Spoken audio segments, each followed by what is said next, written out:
বসে প্রস্রাব করলে কি উপকার হয় এবং দাঁড়িয়ে প্রস্রাব করলে কি ক্ষতিটা হয়? আমরা মুসলমানরা একটা কথা জানি যে দাঁড়িয়ে প্রস্রাব করা আমাদের জন্য হারাম এবং বসে প্রস্রাব করা আমাদের জন্য সুন্নত। আমাদের প্রিয় নবী হযরত মুহাম্মদ সাল্লাল্লাহু আলাইহি সাল্লাম বসে প্রস্রাব করার জন্য বলেছেন।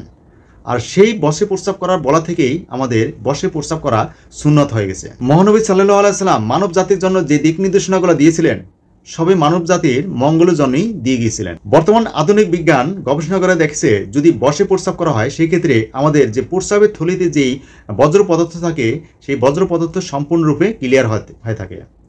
আর যদি দাঁড়িয়ে প্রস্রাব করা হয় সেই বজ্র পদার্থগুলো সম্পূর্ণরূপে ক্লিয়ার হয় না। আর যখন বজ্র পদার্থগুলো বা টক্সিনগুলো যখন আপনার সম্পূর্ণরূপে ক্লিয়ার হবে না সেই ক্ষেত্রে আপনার প্রস্রাবের থলিতে প্যালভিসে ইনফেকশন হতে পারে। আর যার কারণে আপনার কিডনি ক্ষতিগ্রস্ত হতে পারে, আপনার অস্বস্তিকর একটা ভাব লাগতে পারে।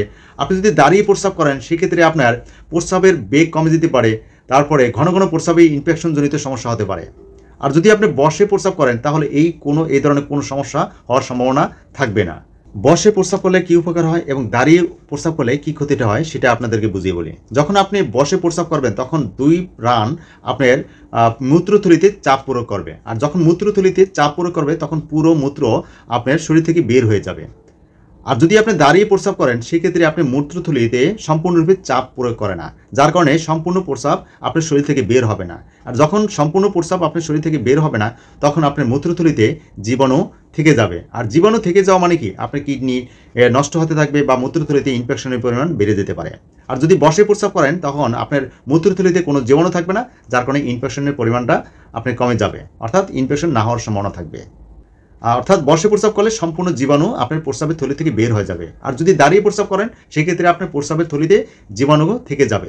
আর সেই জীবাণু একটা জীবাণু থেকে লক্ষ জীবাণু পরিণত হবে। একটা সময় আপনার কিডনি নেফ্রন নষ্ট হয়ে যাবে।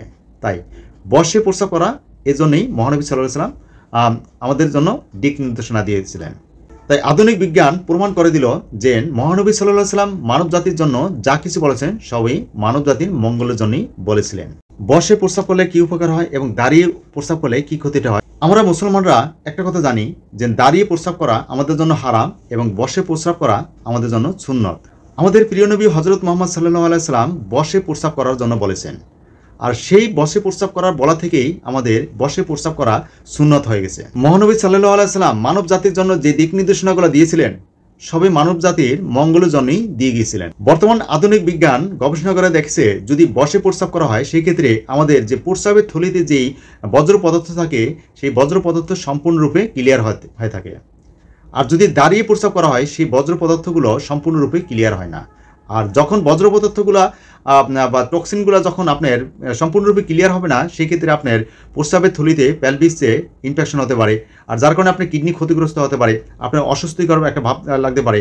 আপনি যদি দাঁড়িয়ে প্রস্রাব করেন সেক্ষেত্রে আপনার